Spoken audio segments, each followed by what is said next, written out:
Hi everyone, welcome to my YouTube channel. This is not my first YouTube video, but it is certainly the first video of me talking about a career in fashions. A lot of you have kind of reached out to me via Instagram, so my handle is Sparks Escape. If you follow me right now, you probably know that I live and breathe fashion. Everything that comes to lifestyle, fashion, outfits, and jewelry. I love that. I live and breathe that. So if you're following me, you probably know that that's what I do as a part-time basis at night and on the weekend. Actually, on a full-time basis, I do have a very successful career in one of the biggest luxury fashion house globally. And but throughout the last few years, a lot of people have been kind of reaching out to me and asking me how exactly did I make it from not having at all a fashion background into the fashion industry. So I want to use this channel to kind of share with you my journey, and specifically what are some of the very high level strategies, mindset, and also specific tactics on exactly what I did to get myself from point A to point B.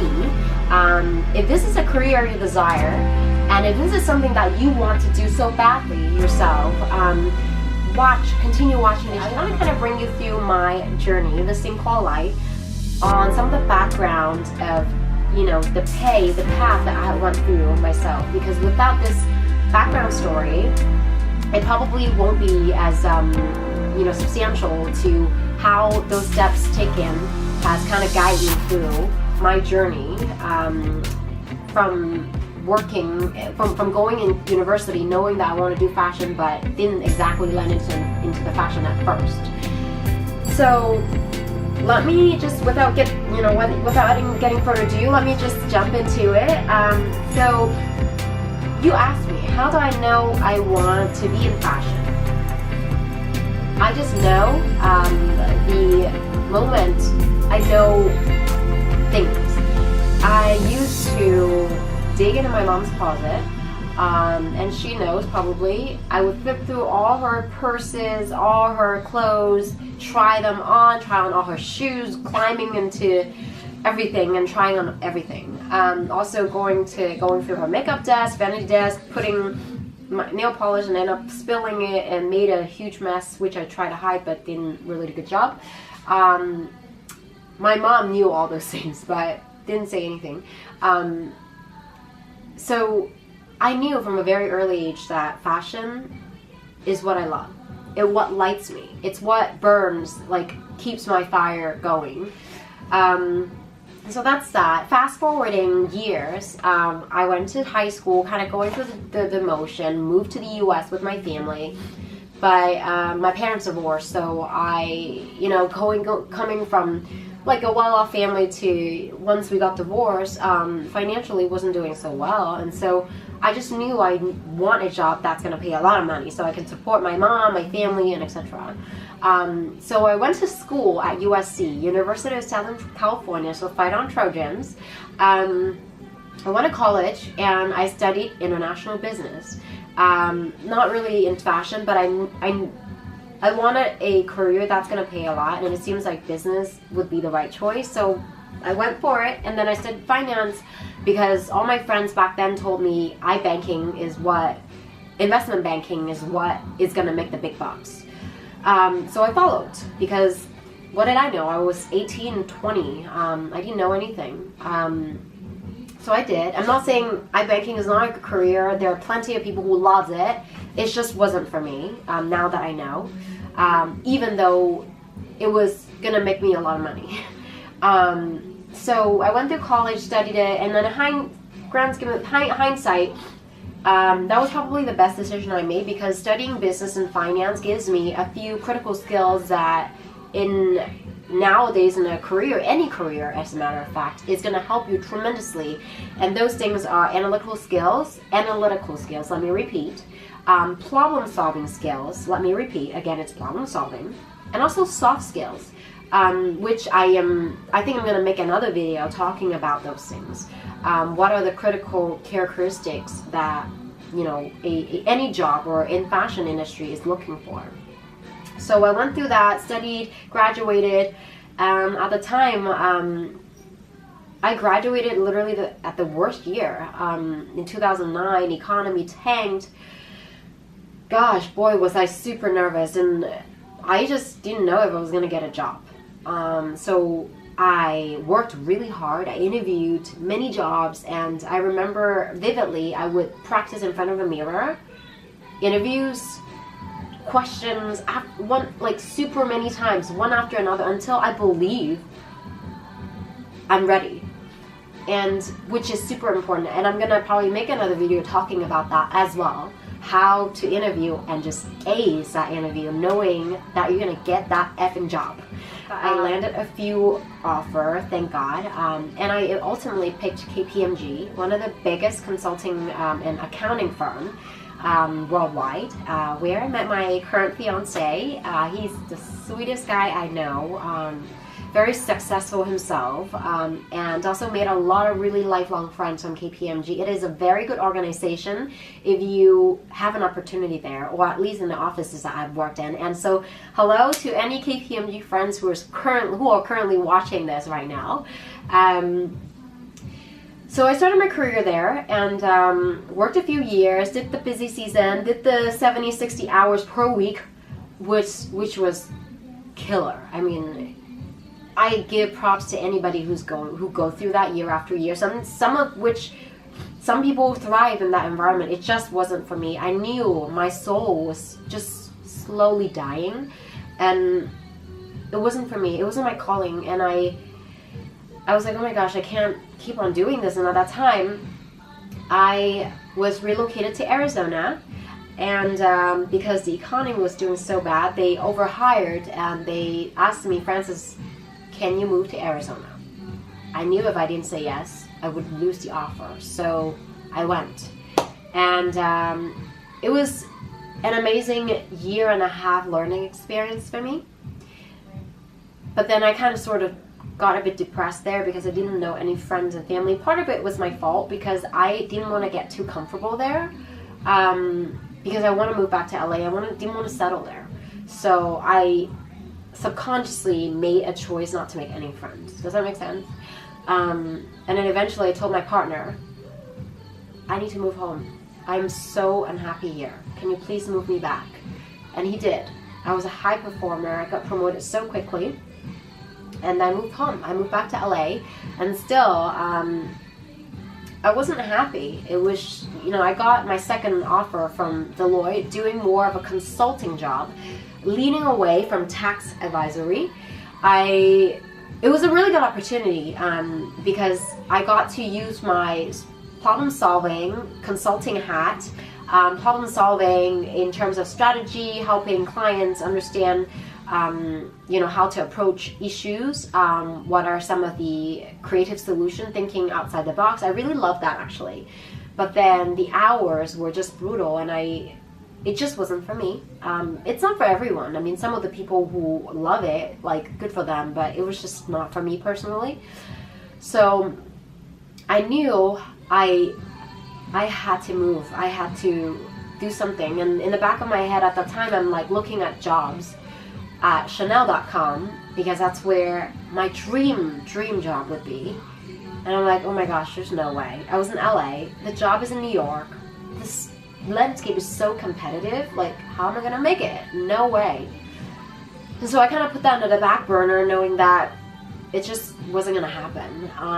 I go through the years, and then at 27, it hit me.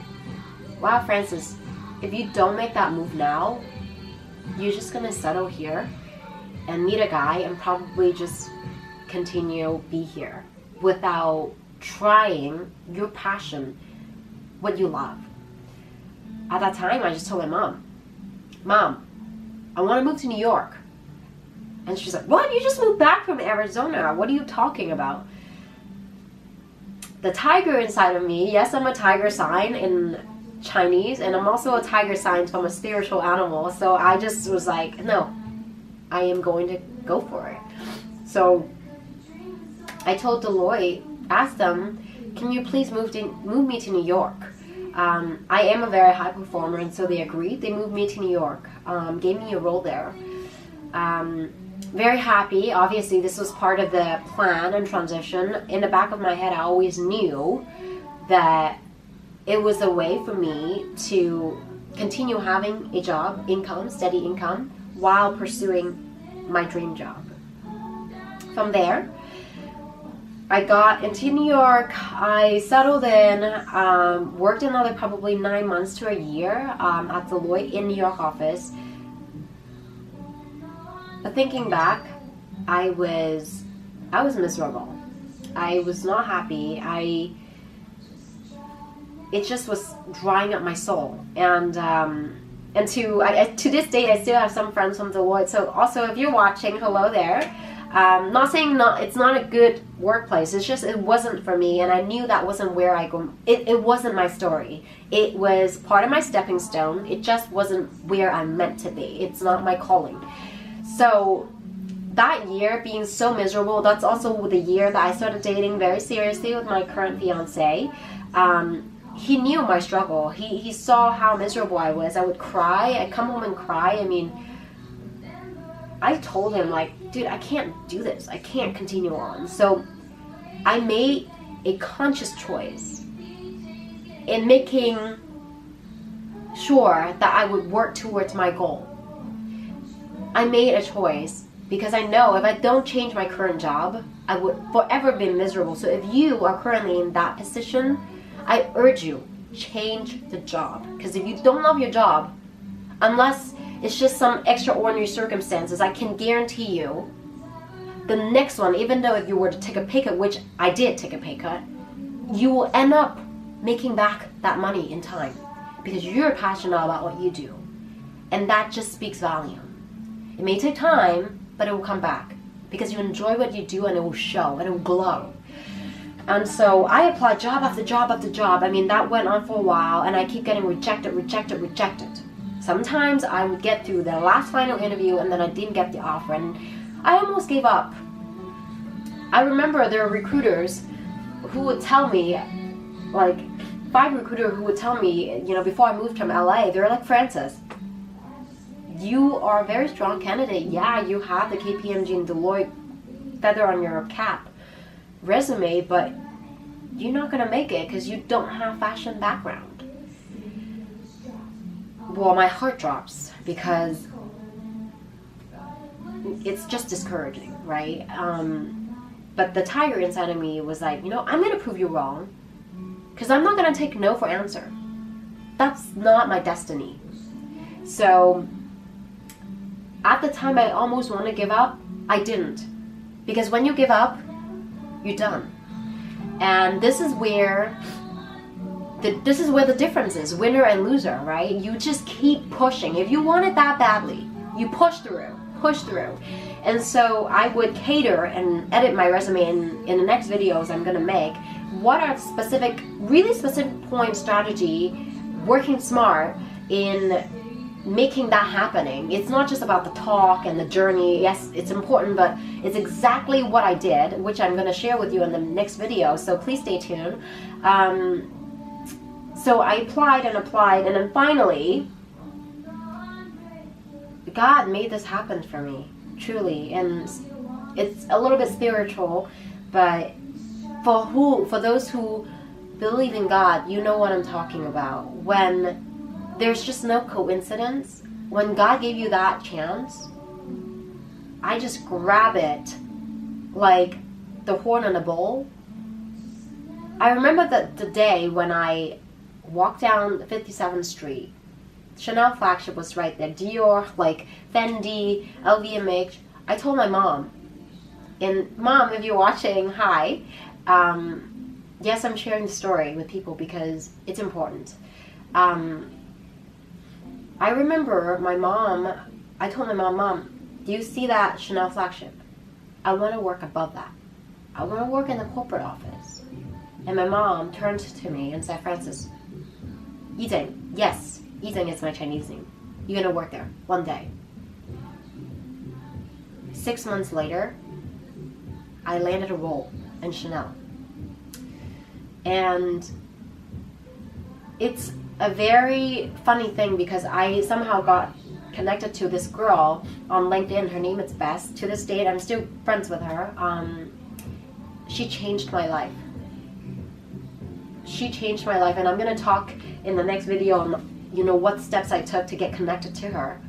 And I landed my role there. The rest is history. I did take a temporary role, paying by hourly, and didn't have insurance for a while, which I had to pay for my own.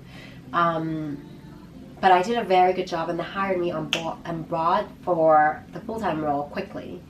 I did take a big cut, but I made it all back now. The point is, when you're super good and super passionate about what you do, money will come. Money come and go. And now I'm just at a very, very good place. So happy, and I got recruited. Now I'm heading up the indirect procurement department at Gucci, where I'm just so grateful for. I'm so happy there, and it's phenomenal. Like and now looking back, I'm so happy that I took the leap of faith and just pushed through when people told me that it's impossible. So for you, if you're sitting here watching this video, nothing is impossible. When people tell you that you can't make it, prove them wrong. Just push through. And I'm going to share with you in my next video on exactly the specific type of strategy and tactic, action plan, action point of exactly what I did. Because I'm not saying that this is the only way. A lot of people have done it in many other ways. But this is a way that has worked for me time and time again. So I know it can work for you as well.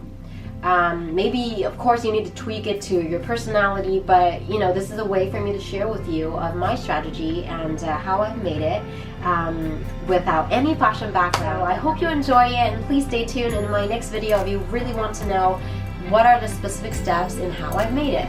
Thank you so much for watching. I hope you enjoy, and until then, see you next time.